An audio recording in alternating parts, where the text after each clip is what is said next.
అదే RTV app వార్తల్ని క్షణాల్లో చదివే అవకాశం ఉంటుంది. ఒక న్యూస్ పేపర్, ఒక టెలివిజన్ ఛానల్ మీ చేతుల్లో ఎప్పుడూ ఉంటాయి. భీమవరం ఫేక్ ఢిల్లీ పబ్లిక్ స్కూల్కి సంబంధించి ఇప్పటికే ఉచ్చు బిగిస్తుంది. దాదాపు గత కొంతకాలంగా కరెంట్ బిల్లు కూడా కట్టని ఫేక్ ఢిల్లీ పబ్లిక్ స్కూల్కి సంబంధించి చైర్మన్గా వ్యవహరిస్తున్న శ్రీనివాసరాజుకు ఎలక్ట్రికల్ డిపార్ట్మెంట్ నోటీసులు జారీ చేసిన అనంతరం కొన్ని రోజులకే ఢిల్లీ పబ్లిక్ స్కూల్కు పవర్ కూడా కట్ చేసింది. అయితే ఢిల్లీ పబ్లిక్ స్కూల్ మొత్తం కూడా అంధకారంలోకి వెళ్ళింది. దీంతో ఏం చేయాలో తోచిన శ్రీనివాసరాజు అకాడమిక్ ఇయర్ను ముందుగానే ముగించేశాడు. దాదాపు స్కూల్లో ఇప్పటికీ కూడా మ్యాథ్స్ టీచర్లు లేకుండానే మ్యాథ్స్ ఎగ్జామ్కి సంబంధించి పట్టణంలో ఒక ప్రముఖ స్కూల్కి సంబంధించి క్వశ్చన్ పేపర్ని తీసుకొచ్చి దానిపైన ఢిల్లీ పబ్లిక్ స్కూల్ అని ముద్రించి అవే క్వశ్చన్ పేపర్ను ఢిల్లీ పబ్లిక్ స్కూల్లో ఉన్న విద్యార్థులకు కూడా ఇచ్చి ఎగ్జామ్ కూడా రాయించేశారు. అనంతరం ఆ క్వశ్చన్ పేపర్స్ను విద్యార్థులు ఇంటికి తీసుకువెళ్లకుండానే వారి వద్ద నుంచి కూడా తీసేసుకున్నారు. అంటే ఢిల్లీ పబ్లిక్ స్కూల్ అని పేరు చెప్పుకుని ఫేక్ ఢిల్లీ పబ్లిక్ స్కూల్ అని నడుపుతున్న శ్రీనివాసరాజుకు దాదాపు స్కూల్లో మ్యాథ్స్ టీచర్లు కూడా లేకుండానే మ్యాథ్స్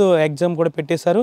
దానికి సంబంధించి ఈ లోపే అక్కడ పవర్ కూడా కట్ చేయడంతో విద్యార్థులకు ఈ పరిస్థితి వస్తుందని ముఖ్యంగా చూసుకుని దానికి సంబంధించి ముందస్తుగానే సెలవులు కేటాయించేశాడు. 9th క్లాస్ వరకు కూడా సెలవులు ఇచ్చేశాడు. ఇప్పటికీ సిబిఎస్ఈకి సంబంధించి 10th క్లాస్ ఎగ్జామ్స్ కూడా పూర్తయిపోయాయి కాబట్టి ముందస్తుగానే అకాడమిక్ ఇయర్ క్లోజ్ అయినట్టుగా విద్యార్థులకు అందరికీ కూడా స్కూల్కు సెలవులు ఇచ్చేశాడు. అయితే ఇదంతా కూడా శ్రీనివాసరాజు చేస్తున్న ఒక పన్నాగం. అయితే దీనికి సంబంధించి ప్రిన్సిపల్ ఎవరైతే ఉన్నారో కేకే రావు ఎవరైతే ఉన్నారో తాను ఎందుకు బయటకు వచ్చి ఇవన్నీ చెప్పలేకపోతున్నాడు. అంటే కేకే రావు గతంలో మనం చెప్పుకున్నట్టుగానే ఆయన కూడా దీంట్లో భాగస్వామి అనుకున్నాం. అయినప్పటికీ కూడా కేకే రావు గురించి కాస్త మేము ఎంక్వైరీ చేయగా దాదాపు ఆయన 8 రాష్ట్రాల్లో ఢిల్లీ పబ్లిక్ స్కూల్కి సంబంధించి పనిచేసి వచ్చాడు. అకాడమిక్ డీన్గా చేశారు. ఆయనకి మంచి ట్రాక్ రికార్డు కూడా ఉంది. అయితే కొంతమంది చెప్పిన మాట ప్రకారం ఆయన ఇక్కడికి రావడం కూడా జరిగింది. ఢిల్లీ పబ్లిక్ స్కూల్ సంబంధించి ఎప్పటి నుంచో కూడా ఆయన ప్రిన్సిపల్గా వ్యవహరిస్తున్నారంట. అయితే ఆయన ప్రిన్సిపల్గా ఉన్నప్పటికీ కూడా కొంతమంది వైస్ ప్రిన్సిపల్ అని పెట్టి వారికి అధికారాలన్నీ ఇవ్వడంతో ఎవరైతే ప్రిన్సిపల్గా వ్యవహరించే కేకే రావు పూర్తిగా కూడా కీలుబొమ్మలా మారిపోయాడు. అయితే కేకే రావు ఎందుకు బయటికి రావట్లేదు అంటే కేకే రావు ఇప్పటికి కూడా కనిపించిన పరిస్థితి. కేకే రావుని ప్రిన్సిపల్ కేకే రావు ఎవరైతే ఉన్నారో తను శ్రీనివాసరాజు ఏం చేశాడు కేకే రావుని అసలు అజ్ఞాతంలో ఉన్నాడా లేకపోతే ఈ శ్రీనివాసరాజు ప్రిన్సిపల్ అయిన కేకే రావుని ఏం చేశాడనేది కూడా తెలియాల్సి ఉంది. ప్రిన్సిపల్గా వ్యవహరిస్తున్న కేకే రావు మంచి ట్రాక్ రికార్డు ఉంది. దాదాపు ఆయనకి 10 భాషలపై కూడా పట్టు ఉంది. అంటే అంతటి ఉన్నతమైన స్థాయి కూడా వ్యక్తి ఎందుకు శ్రీనివాసరాజుకి వత్తాసు పలుకుతున్నాడు? ఒకవేళ ఇవన్నీ విషయాలు ప్రిన్సిపల్ బయట పెడితే నాకు ప్రాణహాని ఉందని ఒకవేళ ఏమన్నా ఇబ్బంది పడుతున్నాడా? ఎందుకు ఆయనకి జీతం ఇవ్వట్లేదు? దాదాపు 3 సంవత్సరాల నుంచి కూడా కేకే రావుకి జీతం ఇవ్వట్లేదు అని అయితే మనకి పక్కా సమాచారం ఉంది. అంతేకాకుండా స్కూల్లో పనిచేసిన దాదాపు 10ల సంఖ్యలో టీచర్లకు కూడా శ్రీనివాసరాజు జీతాలు కూడా ఇవ్వలేని పరిస్థితి. ముఖ్యంగా మనం చెప్పుకోవాల్సింది ఏదైతే ఢిల్లీ పబ్లిక్ స్కూల్కి సంబంధించి ఇప్పటికే కరెంట్ బిల్లు కట్టకపోవడంతో ఆర్టీవీ పలు కథనాలను వేసింది. అయితే దీనికి సంబంధించి ఎలక్ట్రికల్ సిబ్బంది స్పందించి కరెంట్ను కూడా కట్ చేశారు.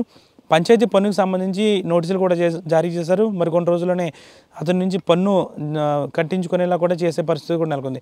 ఇదంతా పక్కన పెడితే ప్రిన్సిపల్ వ్యవహారం ఎందుకు బయటికి రావడం లేదు? అసలు ప్రిన్సిపల్ ఉన్నాడా? శ్రీనివాసరాజు ప్రిన్సిపల్ను ఏం చేశాడనే దానిపై కూడా పలు అనుమానాలు రేకెత్తుతున్నాయి. దీనికి సంబంధించి ప్రిన్సిపల్ బయటికి వచ్చి ఏమైనా చెప్పే అవకాశం ఉందా లేదంటే ఆ విధంగానే కీలుబొమ్మలా మారుతాడా? దీనిపై ప్రిన్సిపల్ బయటకు వచ్చి సమాధానం చెప్పాల్సిన అవసరం.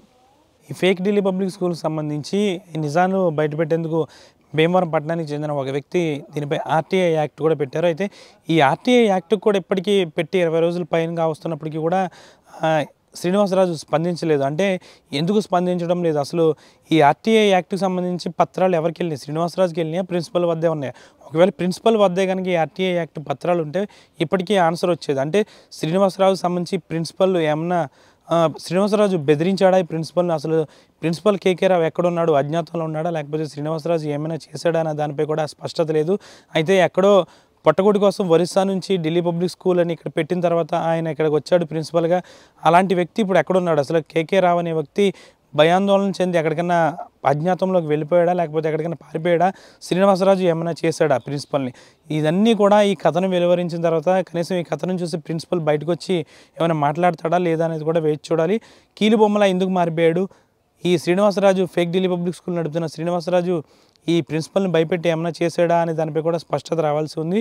ఈ ఆర్టీఐ యాక్ట్కి సంబంధించి ఎప్పటికీ నిజానిజాలు బయటికి రావట్లేదంటే ఎందుకు రావట్లేదు, దీనిపై అధికారులు కూడా స్పందించి దీనిపై లోతైన విచారణ జరపాలని అయితే ఆర్టీఐ యాక్ట్ పెట్టిన వ్యక్తి కూడా కోరుతున్నారు. త్వరలోనే ఆ వ్యక్తి కూడా బయటకు వచ్చే అవకాశం ఉంది. ఈ లోపే ప్రిన్సిపల్ బయటకు వచ్చి ఈ విషయాలన్నీ బయట పెడతారా, లేకపోతే ఈ విధంగానే శ్రీనివాసరాజు చేతులు కీలుబొమ్మలా మారిపోతాడా, లేకపోతే అసలు దీనికి సంబంధించి కేకే రావు ఉన్నాడా, అజ్ఞాతంలోకి వెళ్ళిపోయాడా, శ్రీనివాసరాజు ఏమైనా చేశాడా, ఇవన్నీ విషయాలు బయటికి రావాలంటే ప్రిన్సిపల్ ఎవరైతే ఉన్నారో కేకే రావు ఆయన బయటకు వచ్చి స్పష్టమైన ఆయన వైఖరి వెల్లడించాల్సిన అవసరం ఎంతైనా ఉంది. వీడియో జర్నలిస్ట్ శేఖర్తో మన జాట్ టీవీ, పశ్చిమ గోదావరి నుంచి. మరిన్ని వీడియోస్ కోసం ఛానల్ ని సబ్స్క్రైబ్ చేయండి. లేటెస్ట్ అప్డేట్స్ కోసం వాట్సాప్ ఛానల్ ని ఫాలో అవ్వండి. ఆ లింక్ డిస్క్రిప్షన్ లో ఉంది.